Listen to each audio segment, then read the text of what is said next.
बात के ज्ञाता भी हैं कि गीता ज्ञान दाता कौन, ना? क्या कहें कि आज तक जो सुना है, जो मान्यता है, वो गीता ज्ञान दाता किसको कहेंगे, किसको मानेंगे? सभी यही जानते हैं कि गीता का ज्ञान कुरुक्षेत्र के युद्ध के मैदान में श्री कृष्ण ने सुनाया। तो क्या ये कितना सच उतरता है कि गीता का ज्ञान इतना श्रेष्ठ 18 अध्याय का ज्ञान क्या युद्ध के मैदान में कोई किसी को सुना सकता है? तो वास्तव में गीता का ज्ञान सागर पतित पावन शिव परमात्मा ही आकर के सुनाते हैं।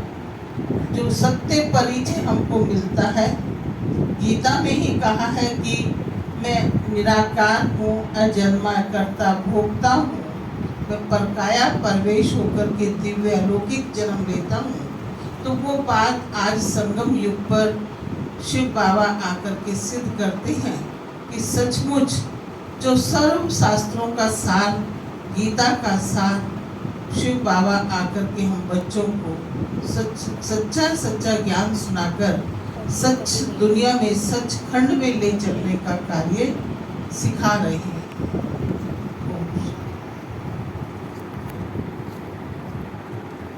शुक्रिया दीदी, आपका बहुत बहुत धन्यवाद कि आपने बताया कि गीता का ज्ञान कौन दे रहे हैं।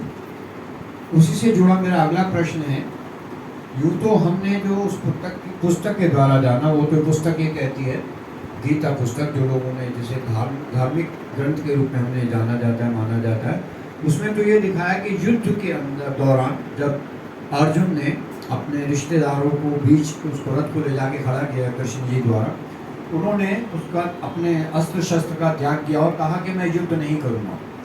तो ग्रंथ ये कहता है कि तब श्री कृष्ण ने उन्हें ये ज्ञान दिया कि ये सब कौन है, इन्हें मेरी दृष्टि से देख। लेकिन प्रश्न उठता है कि जब युद्ध की इतनी विभीषिका हो तो ये कैसे पॉसिबल है कि आप इतने बड़े धर्म ग्रंथ की रचना हो रही हो, वो भी युद्ध के मैदान पर?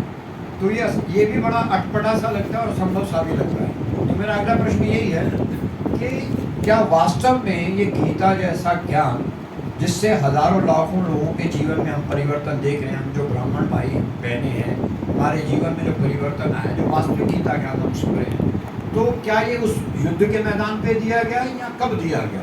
तो मेरा मुख्य प्रश्न है कि किसने दिया और कब दिया, किसने दिया? तो दीदी ने बताया। अब प्रश्न है कि कब दिया, क्या युद्ध के मैदान में दिया या किसी और समय दिया गया?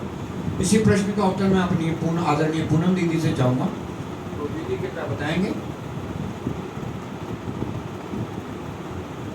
खिमिया दीदी इस प्रश्न का उत्तर देना चाह रहे हैं, तो आइए खिमिया दीदी द्वारा जानते हैं।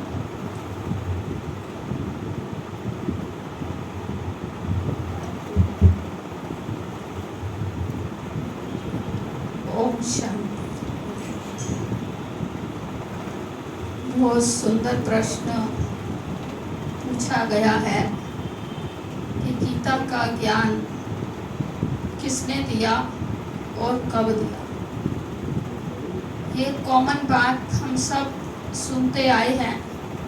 जैसे दीदी ने भी आपको अभी बताया कि युद्ध के मैदान में गीता का ज्ञान दिया गया, और कौन से युद्ध के मैदान में गीता का ज्ञान दिया गया, हम सोचें, चिंतन करें कि जो युद्ध का मैदान हम सुनते आए या शास्त्रों की कहानियों में हमने देखा, तो क्या देखा कि वो हिंसक युद्ध था, तीर कमानों तलवारों से युद्ध था, और घोड़े गाड़ी के रथ में आकर श्री कृष्ण को दिखाया है कि श्री कृष्ण ने घोड़े गाड़ी के रथ में आकर के गीता का ज्ञान दिया और एक अर्जुन को दिया। अब सोचने की बात तो ये है, क्या ऐसी हिंसात्मक वृत्तियां हो और ऐसा वातावरण हो, तो ऐसी स्थिति में क्या ज्ञान दिया जा सकता है? या कोई सुनने के लिए क्षमता रखेगा? या ऐसा वातावरण होगा? और क्या इतना बड़ा गीता का ज्ञान एक अर्जुन को दिया जाएगा? तो अब ये सब प्रश्न उठते ही हैं। और जब वास्तव में तो हमें ये भी मालूम होना चाहिए कि वो कौन सा युद्ध हुआ था, हिंसक युद्ध हुआ था या अहिंसक युद्ध है। अब हिंसा तो भगवान स्वयं खड़े होकर करा ही नहीं सकते। जो दिखाया गया है उस युद्ध के अंदर कि श्री कृष्ण ने स्वयं खड़े होकर के युद्ध के मैदान में युद्ध कराया, तो हिंसा तो करा ही नहीं सकते। जबकि महात्मा गांधी ने भी कहा अहिंसा परमो धर्म। तो युद्ध कौन सा हुआ था? पहली बात तो ये है। तो युद्ध वास्तव में महाभारत की जो हम कहानी सुनते आए वो तो कहानियां हैं, शास्त्रों की बातें हैं। युद्ध तो इस समय हो रहा है, महाभारत घर घर में हो रही है। महाभारत की कहानी भी हमें पता है कि भाई भाई के झगड़े, प्रॉपर्टी के झगड़े, वो सब हम इस समय देख रहे हैं। और युद्ध क्षेत्र भी यही है। कुरुक्षेत्र में युद्ध हुआ, कुरुक्षेत्र अर्थात कर्म क्षेत्र, इस कर्म क्षेत्र पर युद्ध हो रहा है। आज सबके मन में युद्ध हो रहा है, तो मनों में युद्ध चल रहा है। इसीलिए कहा है मन के जीते जीत है, मन के हारे हार है। तो हिंसक युद्ध नहीं हुआ था, अहिंसक युद्ध था, जिसमें परमात्मा ने आकर के हमें विकारों से मुक्ति दिलाई। जब घोर पापाचार, भ्रष्टाचार, दुराचार, अनाचार, अत्याचार होते हैं, तब परमपिता परमात्मा स्वयं आते हैं। तो कोई घोड़े गाड़ी के रथ में परमात्मा नहीं आते, ब्रह्मा के शरीर रूपी रथ में आते हैं और सत्य गीता का ज्ञान हम आत्माओं को सुनाते हैं। और एक अर्जुन की बात नहीं है, जो भी ज्ञान को अर्जन करते हैं, धारण करते हैं, वो सब अर्जुन ही हैं। हम सब अर्जन कर रहे हैं इस समय। परमात्मा हमें ये ज्ञान सत्य सुना रहे हैं और हम सब ही अर्जुन हैं। तो परमात्मा शिव ही आकर के श्री कृष्ण की आत्मा के द्वारा ये गीता ज्ञान देते हैं। जो हम अब तक ये सुनते आए कि श्री कृष्ण ने गीता का ज्ञान सुनाया। वास्तव में श्री कृष्ण तो प्रिंस है, छोटा बच्चा है, वो कैसे ज्ञान दे सकता है? तो अनुभवी रथ का आधार लेते हैं परमात्मा।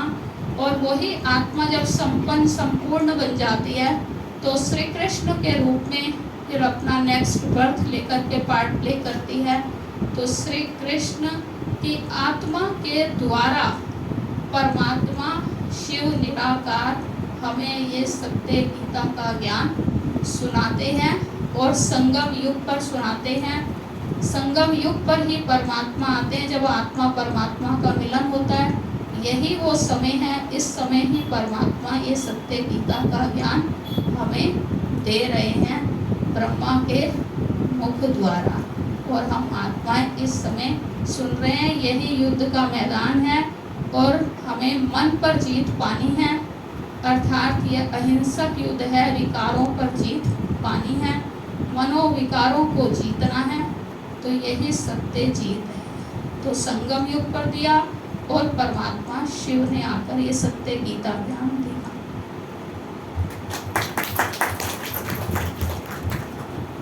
बहुत बहुत शुक्रिया हमारी कीमिया दीदी का। बहुत अच्छा आपने उदाहरण दिया कि आज हर मनुष्य के मन में एक महाभारत छिपी हुई है, इससे कोई भी इनकार नहीं कर सकता।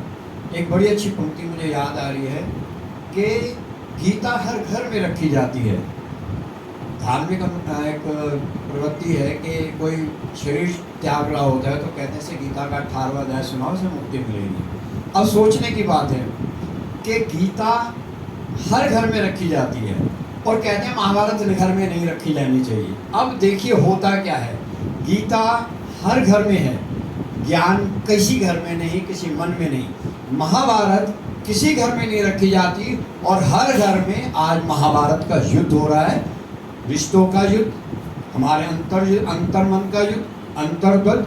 तो कहाँ गीता और कहाँ महाभारत। इतनी अच्छा ज्ञान उस समय का दिया गया जब कहा जाता है कि महाभारत से ही गीता का जन्म हुआ। तो ये अपने आप में कॉन्ट्रोवर्शियल है कि अगर युद्ध हुआ तो ज्ञान कैसे दिया गया, और ज्ञान दिया गया तो फिर युद्ध क्यों हुआ। अगर ज्ञान दिया गया तो युद्ध होना ही नहीं चाहिए। ईश्वर धरा पर आए और वो ज्ञान दे, फिर युद्ध हो। फिर एंड में कहा जाता है 5 बचे, वो पहाड़ों पर चले गए और गलती मर गए, तो फिर युद्ध किस लिए हुआ? प्राप्ति तो किसी को नहीं। फिर स्वयं ईश्वर खड़ा है तो युद्ध क्यों हुआ? तो सही बात कही किमिया दीदी ने कि कब युद्ध हुआ, कि युद्ध नहीं हुआ, ये इस समय का गायन है। जब परमात्मा, आत्मा और परमात्मा का मिलन होता है तो परमात्मा हमारे बीच आकर एक तन का आधार लेकर हमें गीता का ज्ञान सुनाते हैं। अब इसी से जुड़ा मेरा अगला प्रश्न है कि क्या युद्ध हुआ तो प्रलय हुई, प्रलय हुई तो अर्थ क्या हुआ? तो गीता ज्ञान से क्या प्रलय हुई या परिवर्तन हुआ? तो इस प्रश्न का उत्तर मैं हमारे डॉक्टर अग्रवाल साहब बैठे हैं, उनसे चाहूँगा कि गीता से सुनाने से क्या प्रलय हुई या परिवर्तन हुआ? ओम शांति। गीता ज्ञान से महापरिवर्तन हुआ, ना कि प्रलय हुई। स्वयं भगवान ने हमें कई बार इस बात को क्लियर किया है कि भारत भूखंड जो है वो अनादि अविनाशी भूखंड है, और इस भूखंड का परिवर्तन, वैसे तो अगर हम सृष्टि चक्र को निहारें तो सृष्टि चक्र के अंदर हर युग के परिवर्तन में, जब भी कोई युग परिवर्तन होता है तो कुछ ना कुछ उसके अंदर चेंजेस आते हैं सृष्टि के अंदर भी। जैसे मान लीजिए चाहे सतयुग त्रेता के अंदर ही है, तो सतयुग त्रेता के अंदर भी जब सतयुग से त्रेता आता है तो कुछ ना कुछ तो चेंजेस आते हैं ना, आत्माओं में भी आएंगे, सृष्टि के अंदर भी आएंगे। लेकिन जो महापरिवर्तन की बात है, जिसको सारे संसार के अंदर विनाश या प्रलय का नाम दिया गया है, वो सिर्फ जो है कलयुग अंत और सतयुग आदि। तो स्वयं परम पिता परमात्मा शिव बाबा जो है वो कलयुग के अंत और सतयुग की आदि की स्थापना करने के लिए पुरुषोत्तम संगम युग पर ब्रह्मा तन के अंदर अवतरित होकर और आदि सृष्टि की रचना करते हैं। इसको ही महापरिवर्तन कहा गया है, क्योंकि महापरिवर्तन ही जो है वो सतयुगी दुनिया का आधार है। वैसे भी जैसे श्री कृष्ण के जन्म के बारे में प्रचलित है कि श्री कृष्ण जो है वो समुद्र के अंदर एक पीपल के पत्ते पर जो है वो दिखाते हैं श्री कृष्ण को, तो अंगूठा चूसते हुए दिखाते हैं। तो ये सोचने की, विचार करने की बात है, क्या एक इंसान का बालक जो है वो एक पीपल के पत्ते के ऊपर कैसे होगा? तो ये किस चीज़ की मतलब वो है, सूचक है, क्योंकि ये अपने आप के अंदर तो पॉसिबल ही नहीं है कि कोई बच्चा जो है समुद्र के अंदर अंगूठा चूसता हो, पीपल के पत्ते पर उतरे, और एक महाराज कुमार श्री कृष्ण जो सतयुगी फर्स्ट प्रिंस है वो उसका अवतरण उसका जन्म जो है इस प्रकार से होगा। तो वो इस बात का सूचक है कि जब महापरिवर्तन होता है तो महापरिवर्तन के पश्चात भारत भूखंड जो है वो एक पीपल के पत्ते के समान रह जाता है। उस पीपल के पत्ते पर श्री कृष्ण की आत्मा जो फर्स्ट प्रिंस है वो उसका जन्म होता है। तो ये उस चीज़ का सूचक है। अभी कुछ दिन पहले की मुरलियों के अंदर भी भगवान परम पिता परमात्मा शिव बाबा ने इस बात को क्लियर किया था कि 111 की स्थापना जो है, हालांकि श्री कृष्ण का जन्म तो हो जाता है, लेकिन जब श्री लक्ष्मी और श्री नारायण गद्दी पर बैठते हैं तब सतयुग की स्थापना हो, तब सतयुग जो है वो शुरू होता है, 111 जो है तब शुरू होता है। तो इसलिए इन सब बातों से ये क्लियर है कि ये कोई प्रलय नहीं होती है, ये प्रलय के बजाय महापरिवर्तन है, और महापरिवर्तन के द्वारा ही जो है वो सतयुग की स्थापना होती है। ओम शांति। बहुत बहुत शुक्रिया हमारे आदरणीय डॉक्टर साहब का कि परिवर्तन होता है। यूं भी बाबा ने कहा है कि देवताओं के पैर इस धरा पर नहीं पड़ सकते, तो उसके लिए सफाई ज़रूरी है ना। देखिए कॉमनली बात है, आज हमारे बीच हम एक उत्सव मना रहे हैं, अभी यहाँ कोई मिनिस्टर आना हो तो वह एक एमसीडी काउंसलर आता है, एमएलए आता है, तो कैसे सफाइयाँ हो जाती हैं गली में। यानी कि एक जस्ट एमसीडी के काउंसलर आ रहा है और पूरे ब्लॉक को सजा दिया जाता है, वो वाइट लाइन्स खींची जाती हैं, झाड़ू हो जाते हैं, सफाई हो जाती हैं। तो जब एक हम कॉमन आदमी के बीच में से व्यक्ति विशेष कोई आ जाता है तो उसके लिए इतनी सफाई है। तो सोचिए उस धरा पर जहाँ श्री कृष्ण जन्म लेने वाला है और हम देवताओं के पैर पड़ने वाले हैं, तो उस धरा पे वो लोग, वो आत्माएं, वो विचार कैसे रहेंगे जिनके संकल्प शुद्ध नहीं है, या जिनके मन शुद्ध नहीं है, जो स्वयं शुद्ध नहीं है। तो ये उस प्रश्न का उत्तर है कि जब श्री कृष्ण जन्म लेंगे तो ये प्रलय नहीं होती, परिवर्तन होता है। तो ये पृथ्वी ऐसे आकार में परिवर्तित हो जाती है। भारत क्योंकि अविनाशी खंड है, क्योंकि यहाँ स्वयं परमपिता भी, बाबा ने मुरली में कहा था, स्वयं परमपिता परमात्मा यहाँ पर अवतरित होते हैं, ब्रह्मा तन का आधार लेकर ज्ञान सुनाते हैं। प्लस यहाँ जितने धर्मात्माएं, महात्माओं ने, योगियों ने, ऋषियों ने जन्म लिया, उनकी तपोभूमि है। और हम ब्राह्मणों की भी तो तपोभूमि है ना भाई। तो हम जब ब्राह्मण भी तो जो कर रहे हैं तब भी तो है। हम जो सुबह अमृत वेला करते हैं, लोगों के लिए हम योग, संगठित योग करते हैं, अपने प्रकंपन वायुमंडल में छोड़ते, तो ये धरा इतनी तप गई, पवित्र हो गई, तो परिवर्तन तो होगा ना। तो हम आत्माएं भी, यानी कि आप सब भी अपने लिए ताली बजा सकते हैं कि हम सब आत्माएं, ब्राह्मण आत्माएं मिलकर उस परिवर्तन के निमित्त बनी, परमात्मा ने हमें निमित्त बनाया। तो उसी से मेरा अगला प्रश्न है, जब ये सब बातें इतनी कही जाती हैं, कृष्ण की इतनी महिमा कही जाती है, तो मेरा अगला प्रश्न है हमारे आदरणीय पूनम देवी से कि क्या हम वास्तव में कृष्ण को भगवान कह सकते हैं? और कृष्ण ने ऐसा क्या कर्म किया, क्या कर्तव्य किया बल्कि कहना चाहिए, कि उनकी महिमा 2 युगों तक और इस कल्प के अंत तक उनकी महिमा गाती है कि लोग उनको ईश्वर कहते हैं, भगवान कहते हैं। तो आदरणीय पूनम जी इस प्रश्न का उत्तर दें।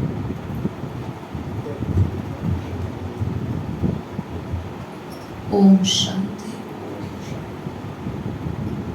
श्री कृष्ण को भगवान कहने की बात जो वर्षों वर्षों से चली आ रही है, सदियों से चली आ रही है, तो कहाँ पर ये शब्द उचित है और कहाँ नहीं है, इसको हम समझने का प्रयास करेंगे। क्योंकि कृष्ण शब्द का आध्यात्मिक अर्थ है सत्य चित आनंद स्वरूप, जो सत्य है, जो चैतन्य है, जो आनंद का भंडार है, वो है श्री कृष्ण। तो ये महिमा जो सच्चिदानंद की गाई गई है, ये निराकार परमपिता परमात्मा शिव की गाई हुई है, जिसके लिए ही हम सुन रहे कि कैसे वयोवृद्ध व्यक्ति के तन में प्रवेश होकर उसका दिव्य अलौकिक नाम प्रजापिता ब्रह्मा दे करके और हम सब मनुष्य आत्माओं को सत्य ज्ञान योग की शिक्षा देते और मनोविकारों से जो युद्ध है उसे ही वास्तव में सूक्ष्म रूप का महाभारत का युद्ध कहा गया है। और स्थूल रूप का जो महाभारत दिखाया गया है गीता के अंदर, वो तो हिंसा के रूप में दिखाया गया है। हिंसा के रूप में तो वो युद्ध हुआ नहीं था, ये बात हमारे सामने स्पष्ट है। क्योंकि बहुत लोग जब गीता पढ़ते हैं तो कईयों के मन में ये प्रश्न भी आता है कि क्या कोई व्यक्ति उस समय युद्ध के मैदान में उपस्थित था जिसने गीता ज्ञान सुना और 18 अध्याय लिखे। फिर कईयों के मन में ये भी प्रश्न आता है कि युद्ध का मैदान हो तो क्या गीता ज्ञान संभव है? अगर अभी हमारी मन की स्थिति अच्छी नहीं है और हमसे कोई ज्ञान की बातें करे तो क्या हमको सुनने में वो प्रिय लगेंगी? फिर कईयों के मन में ये भी प्रश्न उठते हैं कि एक और तो भगवान के लिए कहा गया है कि श्री कृष्ण भगवान है, अहिंसा परमो देवी देवता धर्म कहा गया है, जैसा कि हमने सुना, तो वो हिंसा का उपदेश कैसे दे सकते? फिर कुछ लोग जब ये मानते हैं कि द्वापर युग में गीता ज्ञान दिया गया तो कईयों के मन में ये भी प्रश्न आ जाता है कि उसके बाद तो कलयुग आ गया, फिर गीता ज्ञान का फायदा क्या हुआ? तो बहुत सारी बातें हमारे सामने जो स्पष्ट हुई, उसके आधार पर अगर हम देखें तो श्री कृष्ण तो जब हम भागवत पढ़ते हैं तो उसके अनुसार तो उनको लॉर्ड कृष्णा कहा गया है, गॉड कृष्णा नहीं, देवता श्री कृष्ण कहा गया है। क्योंकि परमात्मा जो है जन्म मरण में नहीं आते हैं, अजन्मा अकर्ता अभोक्ता अपरिवर्तनशील होने के कारण से ही उन्हें परमात्मा कहा गया है। वो स्वयं सबके माता पिता हैं, उनके कोई माता पिता नहीं हैं। वो स्वयं परम शिक्षक है, परम सतगुरु हैं, इसलिए भी उनको परमात्मा कहा गया है। और वो सर्वमान्य हैं। आज हिंदू, मुसलमान, सिख, ईसाई सभी परमात्मा शिव को मान रहे हैं। दूसरी ओर अगर हम श्री कृष्ण की बात करते हैं, जो मान्यताएं आज हैं समाज के अंदर उनके लिए, कि जैसे आज जन जन के अंदर जो एक दृष्टि पटल पर उनके सामने चित्र आ रहे होंगे श्री कृष्ण की जीवन गाथाओं के, वैरायटी तरीके के, कि कैसे उनका जन्म हुआ, कैसे अंधियारी रात थी जमुना पार किया, और कैसे जो है फिर बाल चरित्र की लीलाएं उनकी चली। तो ये सारी बातें आज सबके मन में, जो भी भारतवासी हैं, उन सब के अंदर उनके चरित्र इस प्रकार से घूम रहे हैं। तो जब हम वो भी सुनते हैं तो वहाँ पर भी कई बार क्वेश्चन आ जाते हैं कि क्या श्री कृष्ण के लिए, जैसे कहा गया कि मक्खन चोरी की, तो वो मक्खन चोर हो सकता है? उसकी 16,108 पटरानियाँ थी, तो क्या ये पॉसिबल है? तो बहुत सारी बातें ऐसी हैं जो समझने और समझाने की हैं आज के दिन पर। लेकिन जो हमारा प्रश्न है श्री कृष्ण के लिए, तो उन्होंने तो भागवत में भी दिखाया कि जन्म लिया, माता के गर्भ से जन्म लिया, और श्री कृष्ण को कोई सभी भी नहीं मान रहे। अगर हम एक घर परिवार को भी ले लें, अगर 4 सदस्य हैं तो चारों के भगवान अलग अलग हैं, कोई राम को मान रहा, कोई श्री कृष्ण को। तो यहाँ पर भी स्पष्ट हो जाता है कि श्री कृष्ण तो महाराजा श्री कृष्ण है, लॉर्ड कृष्णा है, और परमात्मा ने जो सत्यता समझाई कि वास्तव में श्री कृष्ण कौन है, वो सतयुगी दुनिया के प्रथम महाराज कुमार हैं, जिनकी महिमा 5 शब्दों के अंतर्गत कही गई है कि वो सर्वगुण संपन्न थे, 16 कला संपूर्ण थे, संपूर्ण निर्विकारी थे, मर्यादा पुरुषोत्तम थे और संपूर्ण अहिंसक थे। तो सतयुगी दुनिया में के प्रथम महाराज कुमार होने के कारण से उस समय से जो संसार का वातावरण ठीक होना शुरू हुआ। बिगड़ा कब था? जब ये महाभारत की बातें आई, गीता के भगवान की बात आई, तो अब हम समझ गए हैं कि कलयुग के अंत और सतयुग के आदि का जो संगम का समय होता है, जबकि सारे संसार के अंदर, जैसा हमने सुन लिया कि पापाचार, भ्रष्टाचार का वातावरण बन चुका होता है, और निराकार ज्योति स्वरूप परमात्मा शिव जो भगवान है, वो स्वयं अपनी पहचान देते हैं। उस ज्ञान के द्वारा ही मनुष्य देव पद को प्राप्त करता है। जो ब्रह्मा वाली आत्मा प्रथम जन्म के अंदर श्री कृष्ण थी, महाराज कुमार थी, उसका दिव्य अवतरण होता है, और उनके साथ साथ देव कुल की और भी आत्माएं धरती पर आती हैं, और सतयुग के शुरू होने पर 9 लाख की जनसंख्या संसार के अंदर होती है। तो श्री कृष्ण तो 16 कला संपूर्ण दिव्य गुणों से श्रृंगारी हुई मूर्त थी। श्री कृष्ण का आकर्षण आज तक भी इतना अधिक है कि हर माता चाहती है कि उसकी संतान कृष्ण जैसे हो, और हर स्त्री चाहती है कि उसका पति श्री कृष्ण जैसा हो। तो इतना वो गुणवान, महिमा वाला, जिसके कारण से आज तक भी कलयुग के अंत में भी उनकी जन्माष्टमी के दिन इतनी पूजा अर्चना चारों ओर हम धूमधाम से देख रहे हैं कि कैसे भगत लोग मना रहे हैं। लेकिन हम भगवान के बच्चे, जिन्होंने ये जान लिया कि भगवान तो शिव हैं और श्री कृष्ण तो सर्वगुण संपन्न, 16 कला संपूर्ण, संपूर्ण निर्विकारी, मर्यादा पुरुषोत्तम, संपूर्ण अहिंसक देवता। ओम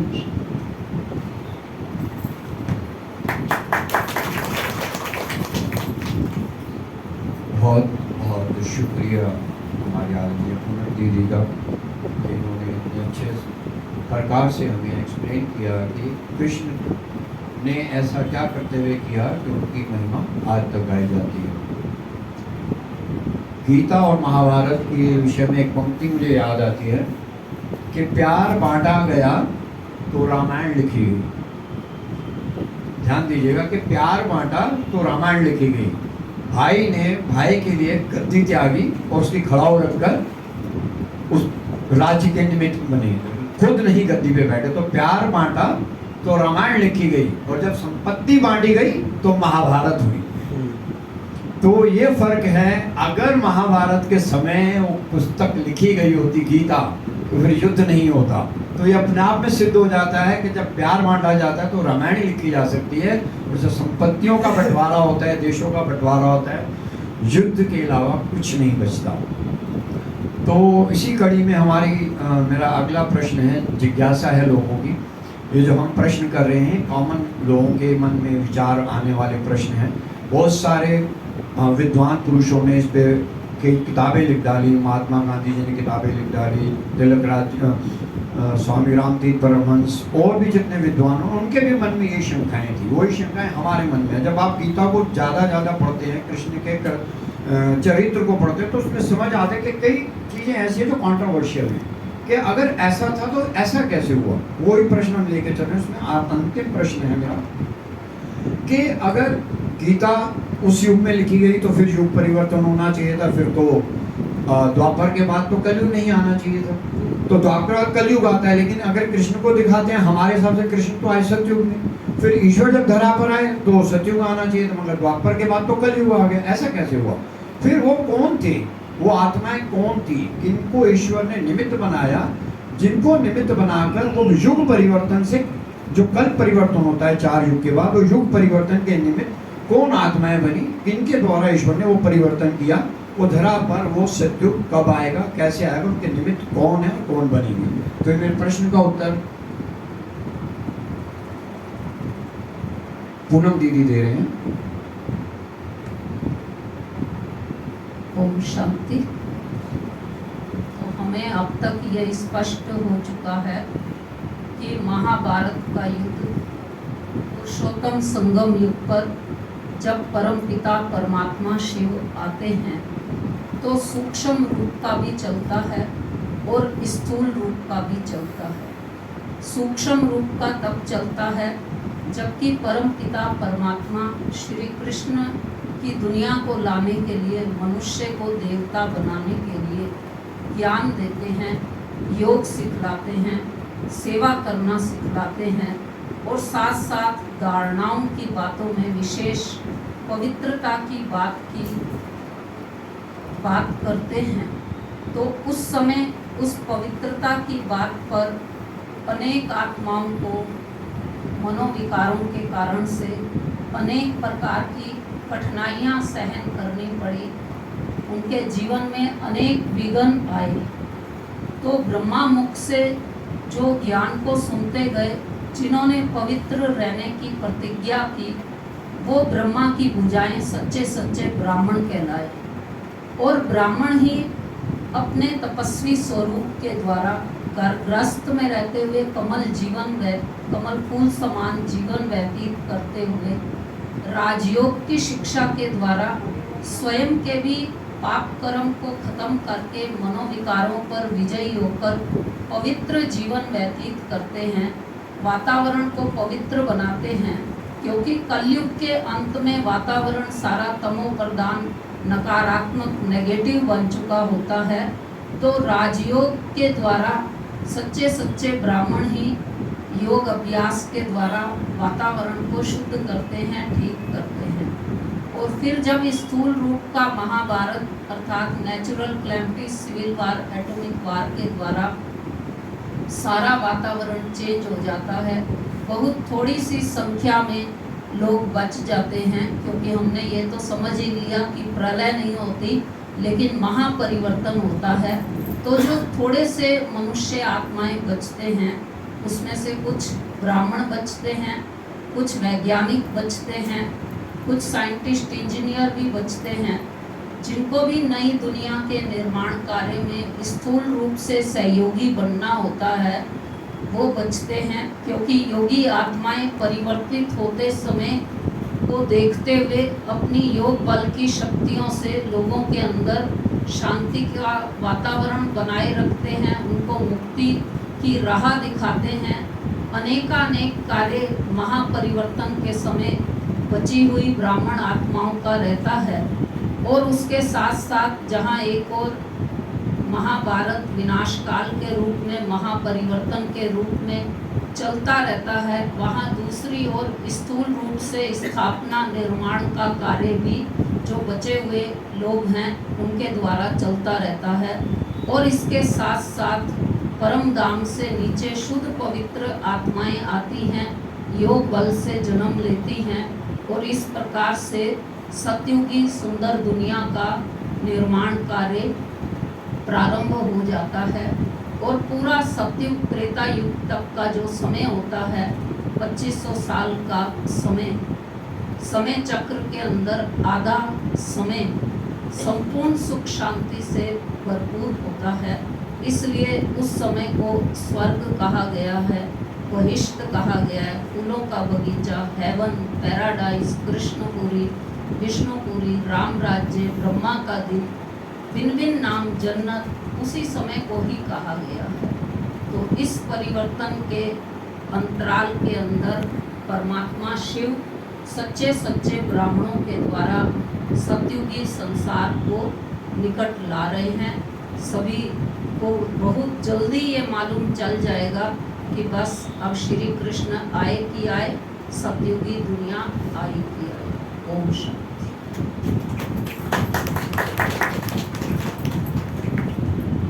बहुत बहुत शुक्रिया आदरणीय पूनम दीदी का।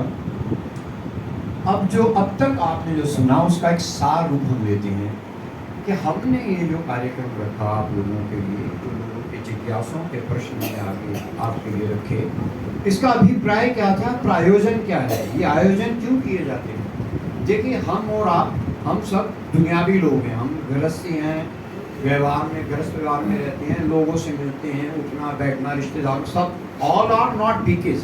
तुम्हारा कर्तव्य क्या है, जो प्रश्न हमने यहाँ किए वो कॉमन पब्लिक के प्रश्न थे, आपने उत्तर सुने तो आपको क्या करना है, आपसे लोग कॉमन लाइफ में अपने relatives, friends, known to unknown to, आपसे ऐसे प्रश्न जरूर करते होंगे जिनका अभी आपने जवाब सुना दीदियों के द्वारा। तो आपने जो सुना उसे ग्रहण कीजिए और लोगों को बताइए, तभी इस कार्यक्रम का आयोजन सफल है। तो बाबा मुरली सुनाते हैं तो बाबा भी कहता है कि जो सुना है ये अनमोल रत्न है, तुम्हें निःशुल्क मिले हैं, तो इनको आपने आगे बांटना है। आगे बांटेंगे नहीं तो ये बढ़ेगा नहीं तो ये सब व्यर्थ है। तो हम इस किसी भी चीज़ को व्यर्थ नहीं जाने देना चाहिए। तो ये जो अभी आपने इन प्रश्नों के उत्तर सुने ज्ञान रूप में, सार रूप में, आपसे आपके मन में इनसे रिलेटेड कोई भी प्रश्न हो आप दीदियों से करिए, उनका उत्तर लीजिए और लोगों को आगे सुनाइए। तो उसी तरीके से हम बाबा को प्रत्यक्ष कर सकेंगे। हम सुनेंगे और चुप हो जाएंगे और उसको सुनाएंगे नहीं, लोगों को बताएंगे नहीं, परिचय नहीं देंगे। तो बाबा तो कह रहे हैं ना, मैं तो एक बटन दबाऊंगा अभी परिवर्तन कर दूंगा। क्या हम उसके लिए तैयार हैं? क्या हम कितने अपने लिए तैयार हैं? अपने से प्रश्न करना है।